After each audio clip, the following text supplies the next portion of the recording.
क्युरिटी पिटिशनवरती 24 जानेवारीला सुनावणी, सरकारला मोठा दिलासा. कोर्टाच्या वेबसाईटवरती निकालाची प्रत अपलोड. मुख्यमंत्री शिंदेंनी मानले सुप्रीम कोर्टाचे आभार. मराठा आरक्षणावरील क्युरिटी पिटिशन सुप्रीम कोर्टानं स्वीकारल्यानंतर मानले आभार. देवेंद्र फडणवीसांनी दिलेला शब्द पूर्ण करण्यासाठी महायुती सरकार खंबीरपणे न्यायालयामध्ये बाजू मांडणार. क्युरेटिव्ह पिटिशन न्यायालयानं स्वीकारल्यानंतर मंत्री गिरीश महाजन यांची प्रतिक्रिया. जरांगे आणि मराठा समाजानं संयम राखावा, मुख्यमंत्री शिंदे यांचं आवाहन. बीडमधील मनोज जरांगे यांच्या सभेला तुफान गर्दी, हा मराठ्यांचा महाप्रलय, जरांगेंचं वक्तव्य. जरांगेंकडून भुजबळांचा येवल्यामध्ये एडपट असा उल्लेख. येवल्याचा एडपट असा उल्लेख. आरक्षण मिळू दे मग दाखवतो, जरांगेंची भुजबळांवर टीका. बीडमधील जाळपोळ प्रकरणामध्ये निष्पाप मुलांवरती गुन्हे दाखल केले. येवल्याच्या एडपटाच्या मेहुण्यानंच त्याचं हॉटेल जाळलं. भुजबळांची नक्कल करत जरांगेंचा भुजबळांवरती हल्लाबोल. छगन भुजबळ म्हणजे बुजगावणं, भुजबळांनी शहाणं व्हावं, आमच्या नादी लागू नये, जरांगेंचा भुजबळांवर निशाणा. एकट्याचा एकूण मराठ्यांवरती अन्याय करू नका, सरकारनं शहाणपणाची भूमिका घ्यावी, नाहीतर पुढे जड जाईल, जरांगेंचा इशारा. 20 जानेवारीपासून मुंबईच्या आझाद मैदानावरती आमरण उपोषण. मनोज जरांगे यांची मोठी घोषणा, 3 कोटी मराठा बांधव मुंबईमध्ये येणार, जरांगेंचा दावा. आरक्षण घेतल्याशिवाय मुंबई सोडणार नाही, जरांगेंचं वक्तव्य. तर फक्त शांततेमध्ये मुंबईला चला, आरक्षण मिळणारच, जरांगेंचं मराठ्यांना आवाहन. मराठा समाजातील आमदार आणि लोकप्रतिनिधींनी मराठा तरुणांच्या पाठीमागे उभं राहावं, मनोज जरांगे यांची विनंती. मी मॅनेज होत नाही, हाच सरकारचा प्रॉब्लेम, जरांगेंचा सरकारवरती निशाणा.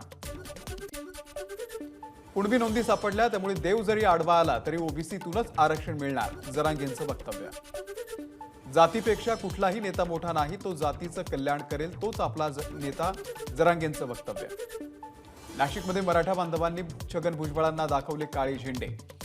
जनार्दन स्वामी यांच्या कार्यक्रमाच्या सोहळ्यामध्ये छगन भुजबळांनी लावली होती हजेरी. मनोज जरांगे यांच्या कुल्हेकुईला दाद देत नाही, जरांगेंच्या टीकेला भुजबळांचं उत्तर. कोणत्याही सभेसाठी शाळांना सुट्टी जाहीर करण्याचं कारण काय, जरांगेंच्या बीडवरील सभेवरती छगन भुजबळांची टीका. जरांगेंच्या पुढच्या अल्टिमेटमच्या पूर्वीच आरक्षण मिळालेलं असेल, इतरांच्या आरक्षणाला धक्का न लावता कायद्याच्या चौकटीमध्ये बसणारं आरक्षण देण्याचा सरकारचा प्रयत्न, चंद्रकांत पाटील यांचं वक्तव्य. 20 जानेवारी नाही, 10 जानेवारीलाच मराठा आरक्षण मिळू शकतं, ओबीसी नेते हरिभाऊ राठोड यांचा दावा. जरांगेंनी 24 डिसेंबरचा अल्टिमेटम मागे घेत 20 जानेवारीपर्यंत सरकारला वेळ दिला, ओबीसी महासंघाचे अध्यक्ष तायवाडेंचा निशाणा. मनोज जरांगे यांच्या आंदोलनाच्या पार्श्वभूमीवर कोल्हापूरमध्ये जमावबंदीचे आदेश, 7 जानेवारीपर्यंत जमावबंदी राहणार. देवेंद्र फडणवीसांनी अभ्यास करून मराठा समाजाला टिकणारं आरक्षण दिलं, पण उद्धव ठाकरेंनी लक्ष कमी दिल्यानं कोर्टामध्ये आरक्षण टिकवता आलं नाही, मुनगंटीवारांची टीका. ब्राह्मणांना कोणतेही आरक्षण नाही, हे परमेश्वराचे खूप मोठे उपकार, केंद्रीय मंत्री नितीन गडकरी यांचं वक्तव्य.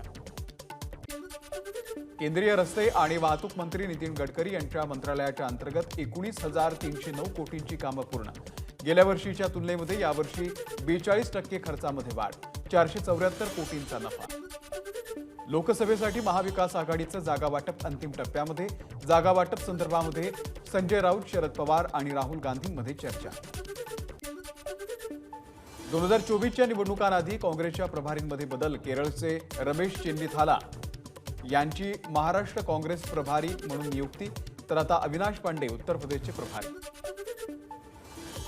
महाराष्ट्रामध्ये लोकसभेच्या जागा वाटपासंदर्भात कोणताही फॉर्म्युला ठरला नाही. 19 डिसेंबरला काँग्रेसच्या बैठकीनंतर मित्रपक्षांसोबत जागा वाटपावरती चर्चा होईल, काँग्रेस प्रदेश अध्यक्ष नाना पटोलेंची माहिती. काँग्रेसच्या 138व्या स्थापना दिनाच्या निमित्तानं नागपूरमध्ये रॅलीचं आयोजन. देशातील सर्व काँग्रेसचे नेते सभेसाठी येणार, काँग्रेसचे आमदार सतेज पाटील यांची माहिती. सलीम कुत्तासोबतचा बडगुजर यांचा तो व्हिडिओ एक अपघात, राऊतांकडून बडगुजर यांची पाठराखण. सलीम कुत्ता भाजपमध्ये गेला तर साफ होईल, राऊतांची टीका. सुनील केदार यांच्यावरती शासकीय वैद्यकीय रुग्णालयाच्या अतिदक्षता विभागामध्ये उपचार. शनिवारी केदार यांच्या सिटी स्कॅन, MRI सह इतर चाचण्या करण्यात आल्या. बारामतीमध्ये विद्याप्रतिष्ठान संस्थेच्या इंजिनिअरिंग विभागामध्ये रोबोटिक लॅबचं शरद पवार यांच्या हस्ते उद्घाटन. विद्या प्रतिष्ठानमधील टेक्नॉलॉजी लॅबला अदानींची 25 कोटींची मदत. खासदार हेमंत पाटील यांनी घेतली नांदेडचे जिल्हा पोलीस अधीक्षक श्रीकृष्ण कोकाटे यांची भेट. आंतरराष्ट्रीय दूरध्वनीवरून धमकीचा फोन आल्यासंदर्भात घेतली भेट. यानंतर हेमंत पाटलांच्या नांदेडच्या घराची सुरक्षा वाढवली. जितेंद्र आव्हाड एकाकी पडल्यामुळे वेगवेगळी वक्तव्य करतायत. मंत्री हसन मुश्रीफ यांचा जितेंद्र आव्हाडांवरती पलटवार. तर भाजपसोबत जाण्यासंदर्भात चर्चेमध्ये नसतो तर मंत्री झालो असतो का? मंत्री हसन मुश्रीफ यांचा जितेंद्र आव्हाड यांना सवाल. विरोधात गेल्यामुळे विचार बदलतात, त्यामुळे लोकांना कळतं कोण खोटं बोलतं कोण खरं. आमदार रोहित पवार यांचा मंत्री हसन मुश्रीफ यांना टोला. अजित पवार आज बारामतीच्या दौऱ्यावर. तत्पूर्वी काल बारामतीमधील नव्यानं सुरू होत असलेल्या बस स्थानकाची अजित पवारांकडून पाहणी. स्थानकाच्या कामाचा घेतला आढावा. जानेवारीपासून रोहिणी खडसे राज्याच्या दौऱ्यावर. महिला आणि युवकांच्या प्रश्नांना न्याय देण्यासाठी रोहिणी खडसेंचा दौरा असेल, खासदार सुप्रिया सुळेंची माहिती. विरोधी पक्ष नसताना संसदेमध्ये 3 कायदे मंजूर केले, हे सर्व असंवैधानिक. या संदर्भात आवाज उठवणार सुप्रिया सुळेंचा इशारा. रवींद्र धंगेकरांना नीलम गोऱ्हे बोलू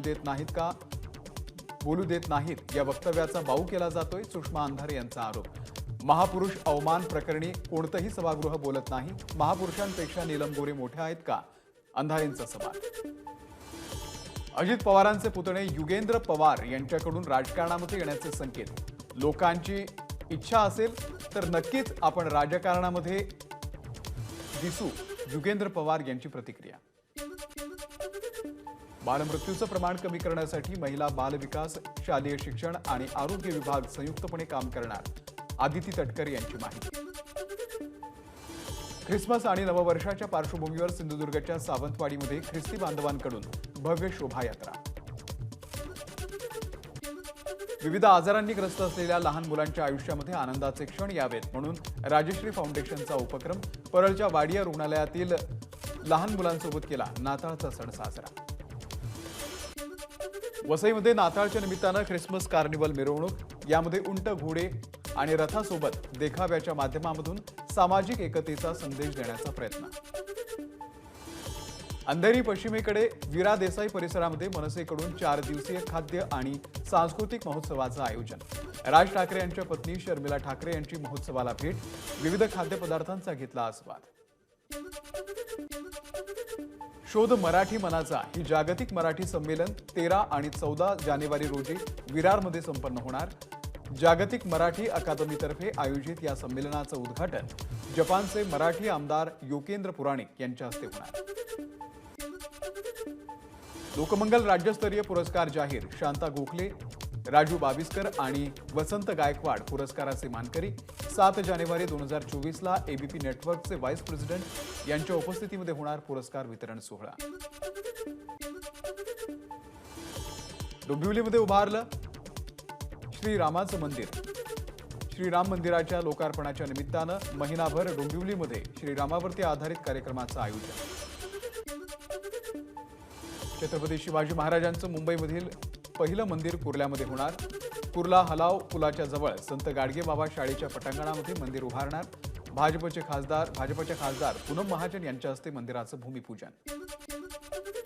सलग सुट्ट्यांमुळे पंढरपूरमध्ये लाखो भाविकांची गर्दी. देशातील कोरोनाचं संकट दूर कर, भाविकांचं देवाला साकडं. छत्रपती शिवाजी महाराजांच्या 350व्या शिवराज्याभिषेक सोहळ्याच्या निमित्तानं राज्यभर महानाट्याचं आयोजन. 39 कोटी रुपये खर्चाला सांस्कृतिक विभागाच्या निर्णयाची मंजुरी. मंत्री सुधीर मुनगंटीवार यांची माहिती. भिवंडीमध्ये आयोजित क्रिकेट सामन्याला गौतमी पाटीलची हजेरी. यावेळी गाण्यावरती नृत्य करत गौतमीनं उपस्थितांची मनं जिंकली.